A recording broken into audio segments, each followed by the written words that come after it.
Igual que Constantino se negó a adoptar de lleno la fe cristiana, además que continuó con muchas de sus creencias y prácticas paganas, así también la iglesia cristiana que Constantino promovió era una mezcla del verdadero cristianismo con el paganismo romano. Constantino descubrió que con la gran extensión del imperio romano tan diverso y expansivo, no todos accederían a renunciar a sus creencias religiosas y abrazar al cristianismo en su lugar. Así que Constantino permitió y aún promovió la cristianización de las creencias paganas. De ese modo, las creencias completamente paganas y totalmente antibíblicas le dieron nuevas identidades al cristianismo. Algunos claros ejemplos de ellos son los siguientes.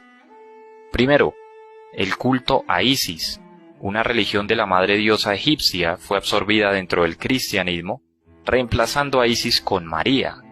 Muchos de los títulos que fueron usados por Isis, tales como Reina del Cielo, Madre de Dios y Teóctocos, quien dio vida a Dios, fueron adjudicados a María.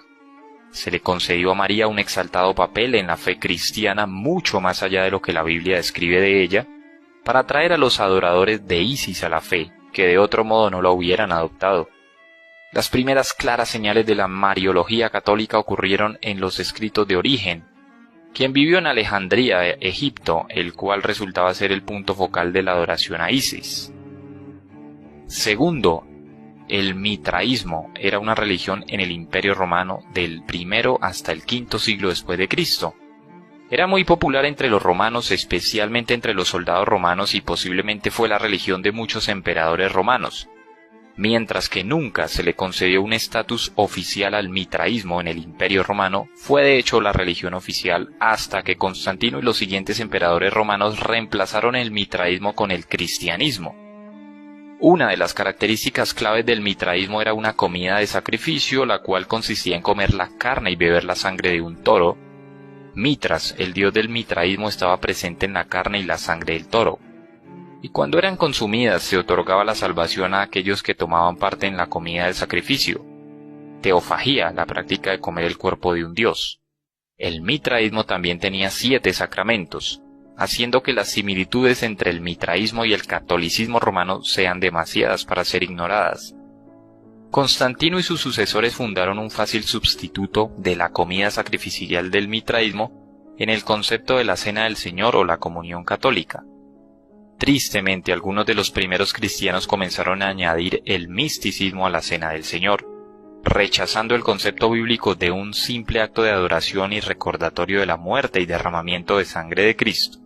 La romanización de la Cena del Señor hizo la transición a una consumación del sacrificio de Jesucristo, conocida ahora como la Misa Católica o la Eucaristía.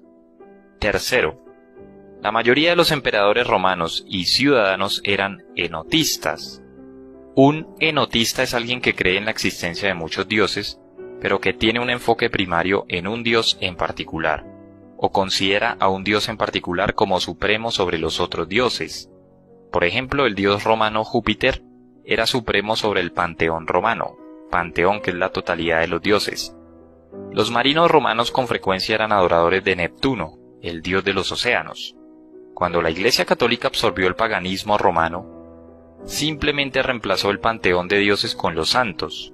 Así como el panteón de dioses romanos tenía un dios del amor, un dios de la paz, un dios de la guerra, un dios de la fuerza, un dios de la sabiduría, etc., la Iglesia Católica tiene un santo que está a cargo de cada una de estas características y existen muchas otras categorías. Igualmente, así como muchas ciudades romanas tenían un dios específico para la ciudad, también la Iglesia Católica provee sus santos patrones para las ciudades.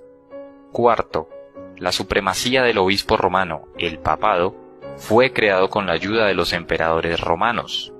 Siendo la ciudad de Roma el centro de gobierno del Imperio Romano y con los emperadores romanos viviendo en Roma, la ciudad de Roma se levantó como preeminencia de todas las facetas de la vida. Constantino y sus sucesores dieron su apoyo al obispo de Roma como el supremo gobernante de la Iglesia. Desde luego, era mejor para la unidad del Imperio Romano que el gobernante y la sede de la religión se encontraran centrados en el mismo lugar. Mientras que muchos otros obispos y cristianos se resistieron a la idea de que hubiera un obispo romano supremo, eventualmente el obispo romano se elevó